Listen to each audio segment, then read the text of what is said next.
I'm Tom Beckett. Creation and retrieval of data sets is our subject. To create or retrieve a data set, the operating system requires certain information. You've coded this information in DD parameter form. The problem is that while OS always requires these items, we don't always code them in DD statements. Sometimes we code DS name, sometimes we don't.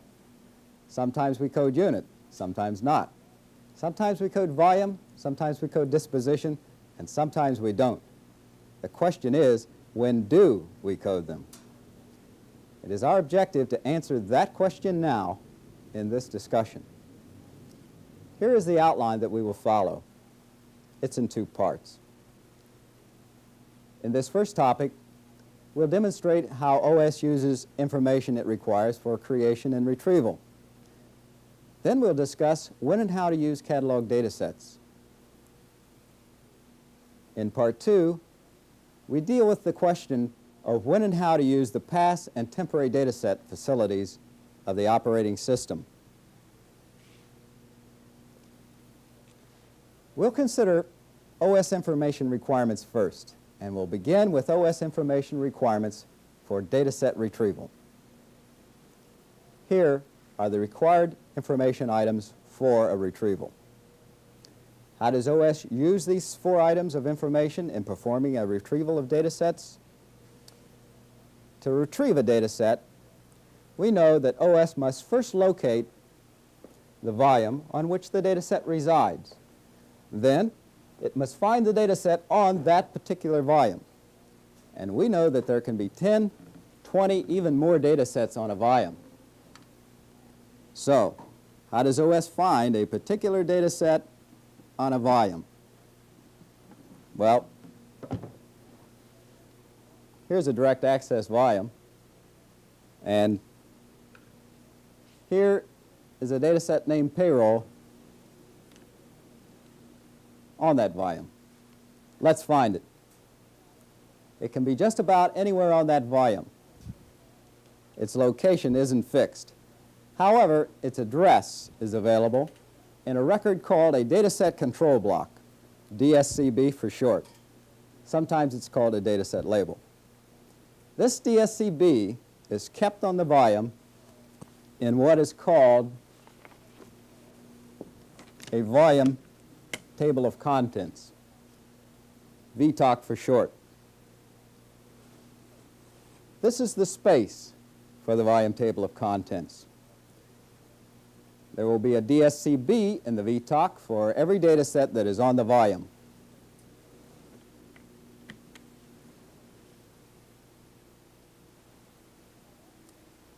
Among other things, the DSCBs contain the data set's name, payroll in this case, and this is the cylinder and track address where the data set begins.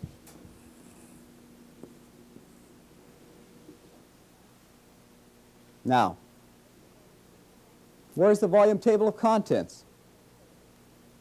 Its location isn't fixed either. However, its address is also available. It's here in the volume label. The volume label? Well, its location is fixed. It's at cylinder 0, track 0, and OS can always find it there. The volume's identity is in the volume label here. It is, as you know, the 6-character long volume serial.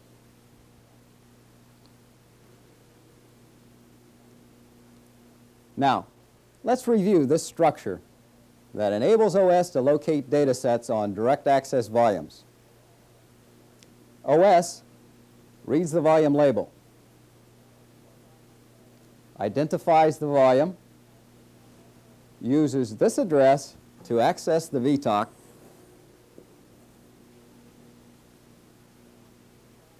searches the VTOC on DS name, in this case payroll, to locate the DSCB.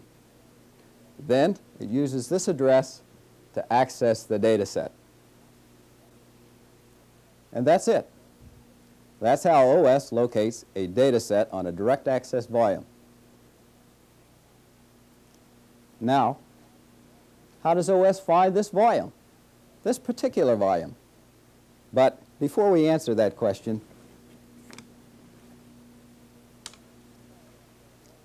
you know that a volume comes blank. And when you buy one, you get a blank one. So you may have wondered, then, what puts this label on the volume and reserves this space for the VTalk? What does this? Your operations department does, using a special IBM utility program. The process of putting it on, writing the label, reserving space for the VTalk is called initialization. All direct access volumes must be initialized. And when our volume was initialized, we'll assume that this number was chosen as its volume serial. That's an initialized volume. Well, now to continue, the question was, how does OS find this volume? You've seen how OS located this data set on the volume.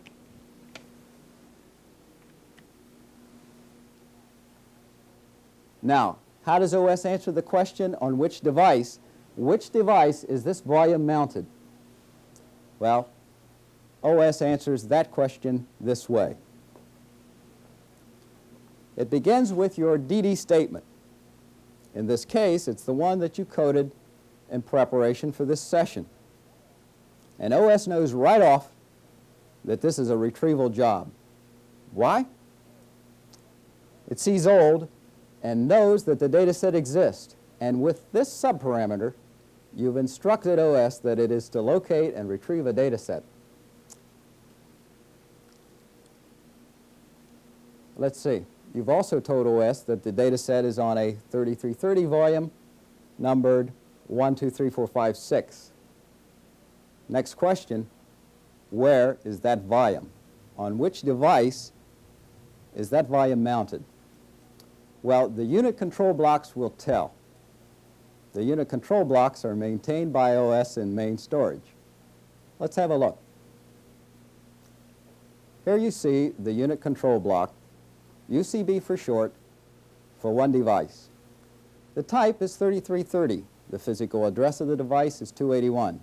And mounted right now on 281 is the volume numbered 111111. There is a UCB maintained by OS for every device on the system. In this case, you've instructed OS to search the 3330 UCBs for volume 1, 2, 3, 4, 5, 6. It's not on 282.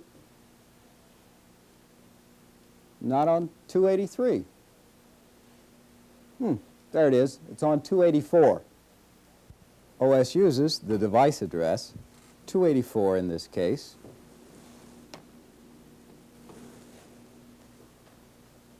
to seek cylinder 0, track 0. And why? To read the volume label. And OS has found the volume 1, 2, 3, 4, 5, 6, and therefore can find the data set. And that's it. That's how OS retrieves a data set. Let's review how OS used our DD coding for this retrieval. You told OS that it was to retrieve a data set,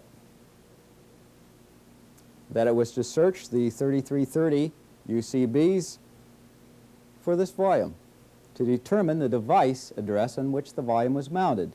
And with this DS name parameter, you instructed OS that it was to search the VTalk for the payroll's DSCB to finally retrieve the data set that you specified via this coding.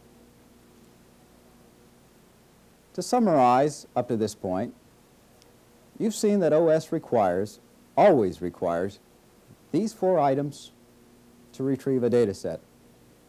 And you've seen that these 4 items are complemented by these internal information sources in order for OS to retrieve a data set. The unit control block, or UCB, the volume label, the volume table of contents, or VTOC, and the dataset control block, or DSCB.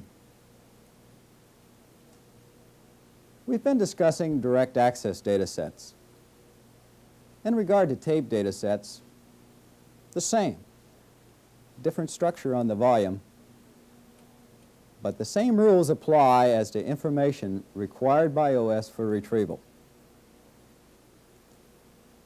Let's be clear that we're not saying that you must always code these 4 items for retrievals.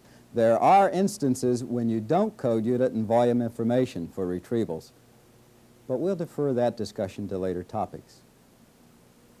Now, let's go on to creation and investigate how this data set was created in the first place.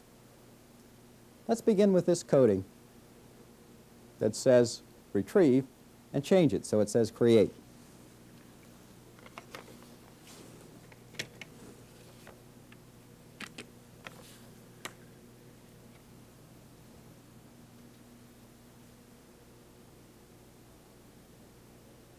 Now these instructions to OS say, create a data set named payroll. And this is what happens. OS sees this status information and knows that the data set doesn't yet exist, and therefore a data set creation is being specified. Let's see, the data set was to go on a 3330 volume, numbered 1, 2, 3, 4, 5, 6. Now, where is the volume mounted? Let's look at the UCBs and see. It's not on device 285. It's not on 286. What happens if the volume isn't mounted? Not on 287.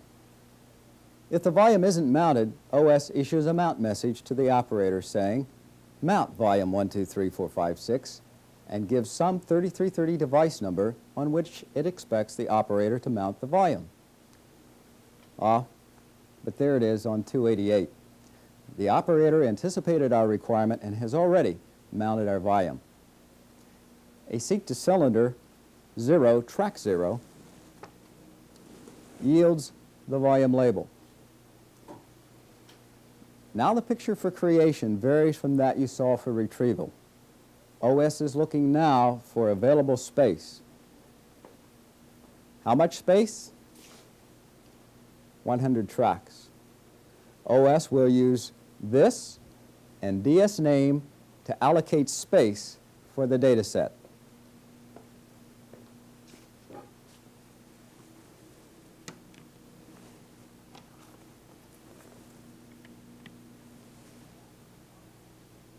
That allocates space for the payroll data set.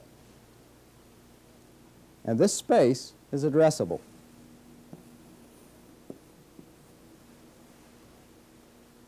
OS can find it during the program execution that would normally follow. This program would create the payroll data set's records, and OS would write them here in this space as the program executes. When the program completes execution, there are records in that space that comprise our payroll data set.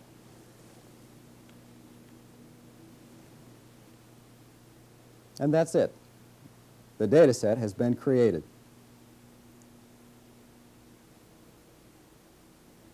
So now what happens? We've gone to the trouble to create this data set, and OS asks us very logically now, what do you want to do with it?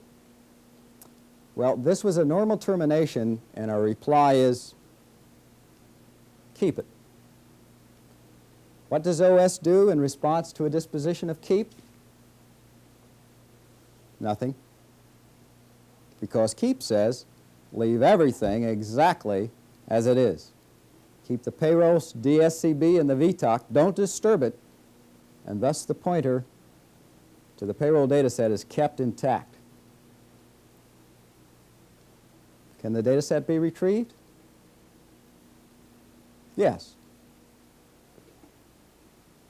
To summarize for creation, OS uses these 4 items in creating data sets, 5 if direct access. They are always required. Again, not necessarily required in your DD statement coding. When should you code all of them? Generally, you code them all when creating a data set that is to be retrieved by other jobs. That is, you code them all to create permanent type data sets, such as the payroll data set that we used in our examples. We designated the payroll data set to be a permanent type by coding a non-temporary name as the DS name parameter. The non-temporary name payroll, in this case, in conjunction with the disposition of keep, is what makes the data set retrievable in later jobs. So, code all parameters when creating permanent type data sets. Temporary data sets, on the other hand, are a different story, and we'll discuss those in another topic.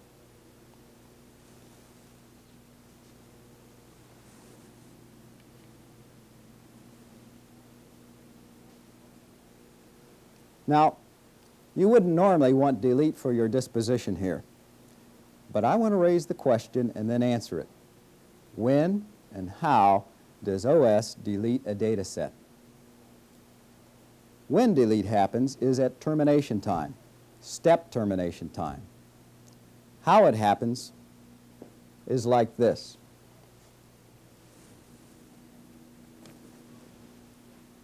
That's deletion. The DSCB is scratched. The data set isn't touched. It's still there, but there's no way to access it. The pointer is gone, and the space will eventually be written over for other new data sets.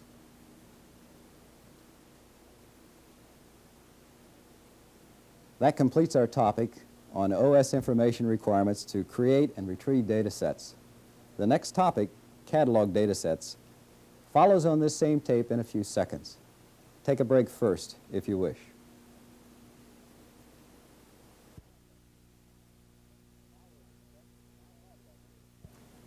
Now we'll discuss catalog data sets. The catalog is itself a data set. It's a system data set and is referred to simply as the catalog and sometimes as syscatalog. Data sets that are to be retrieved by a number of jobs are usually cataloged. Only permanent type data sets, those with non-temporary names, can be cataloged. Here you see the payroll data set as it would appear if it were cataloged. 5 catalog data sets are shown in this example. Each of the 5 entries is in a separate record. The system catalog usually contains many records. The exact number will vary with each user. Each record in the catalog contains a data set's name and its associated unit and volume information. The records are in sequential order on DS name. This is for fast lookup. When a record, such as you see here for the payroll data set, appears in the system catalog, the data set is said to be cataloged. What caused this entry in the catalog? This coding caused it. It specifies the creation of the payroll data set, and the disposition of catalog caused OS to use this DS name, unit, and volume information to make the entry in the catalog. How do you code to retrieve a catalog data set? You code these 2 parameters to retrieve a catalog data set. The other 2, unit and volume, are also necessary to accomplish a retrieval, of course, but are not coded because OS will use the DS name payroll in this case to look up this catalog entry, and unit and volume will be obtained from the catalog and effectively added to the DD coding. And thus, the ever-essential 4 information items for a retrieval are made available to OS. So, it's easy enough to put an entry in the catalog, and it's easy enough to retrieve a catalog data set. But so what? Why should you use the catalog? Why is the catalog important? The catalog assists in one of the largest clerical tasks there is in running a computer installation. That task is keeping track of unit and volume information for the dozens, sometimes hundreds of data sets in an installation. To illustrate this, let's look at a close-up of just one data set, the payroll data set. Assume that it's not cataloged, it's an uncatalogued data set. I want to demonstrate that the catalog can be a significant aid even in keeping track of just this one data set.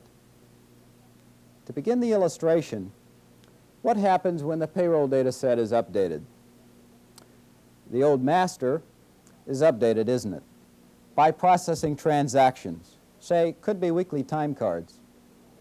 And when the new updated master is written to another volume, the volume number necessarily changes. Now, here's the problem. Assume that this data set is retrieved in, say, 10 other jobs. One job retrieves it to print, say, weekly payroll checks. Another retrieves it to print a weekly roster of employees, and so forth. Now, each of the 10 jobs that retrieves the payroll data set, and remember, it's uncatalogued, would contain this volume serial parameter, wouldn't it? To define to OS the volume on which the data set exists. And when the volume number changed, because of the update run to 789101 in this case, the volume parameter in each of those 10 sets of JCL that retrieve the payroll data set would have to be repunched. What does this mean in terms of actual work? Let's fix just one of those 10 sets of JCL now and see. The first thing we do is to get this JCL deck from the file. And then we have to find the cards for this particular job in the deck.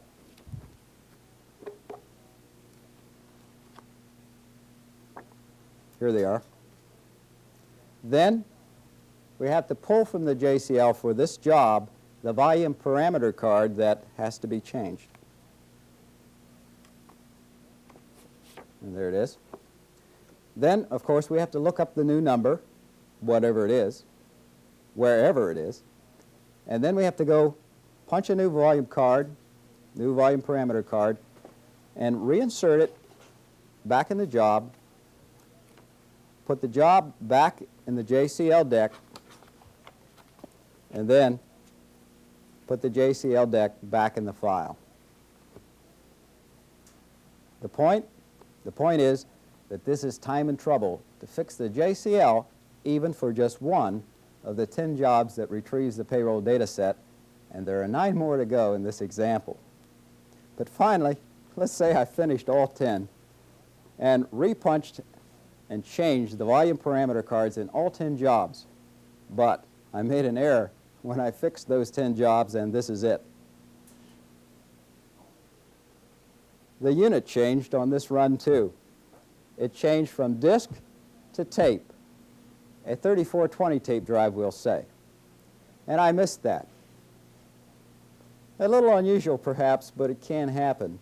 And I would have to go get those 10 jobs out again, one at a time now, to repunch the unit parameter card in each one. The point is that all of the work I just described to change unit and volume information in JCL decks is eliminated when the payroll data set is cataloged. Unit and volume isn't present in the DD statements that retrieve a catalog data set. Therefore, the coding that retrieves catalog data sets remains constant, even when unit and volume information changes.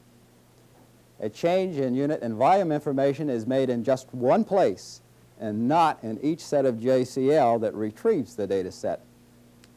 OS would obtain unit and volume information for each of the 10 jobs in our example from this single source, the system catalog, and effectively add them to the DD statements in each job. The conclusion? The use of the system catalog eliminates work and eliminates errors. Question: what caused this update of the system catalog entry? First, the entry for the old payroll data set is deleted by this DD statement coding. the statement specifies the retrieval of the old data set for the input to the update run. The disposition of uncataloged directs OS to delete the existing catalog entry. Then the new entry is made in the catalog by this DD statement coding. It specifies the creation of the new updated payroll data set. And the disposition of catalog is what directs OS to make the new entry in the catalog. So the catalog entry for this old data set is deleted, and the new entry takes its place. OS uses this DS name, unit, and volume information in the new entry.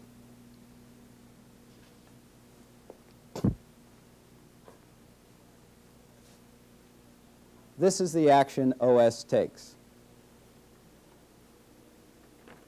It deletes the old entry and then makes the new entry.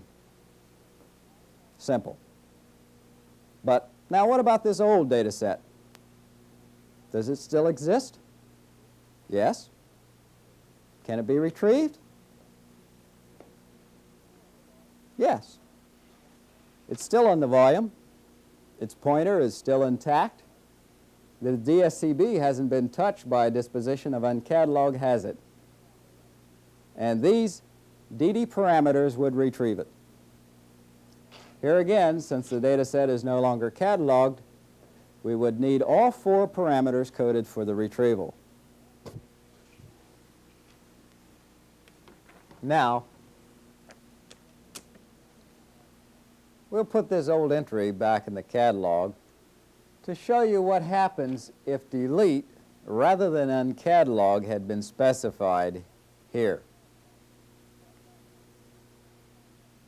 The catalog entry is removed as before, and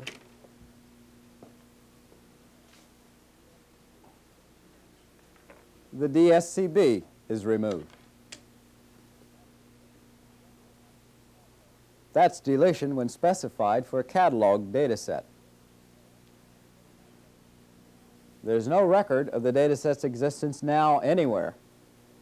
The record of the data set is deleted from both the volume and the catalog.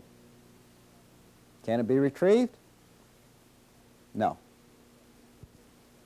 To conclude this discussion of the system catalog, the system catalog is an important aid that can reduce clerical work and clerical errors. And it's easily maintained by coding these disposition subparameters in DD statements that specify creation and retrieval of data sets. That concludes this part of our discussion. Please refer now to your workbook section G, the topic entitled Part 2 Preparation, and when ready, continue with Part 2, which is on the other videotape.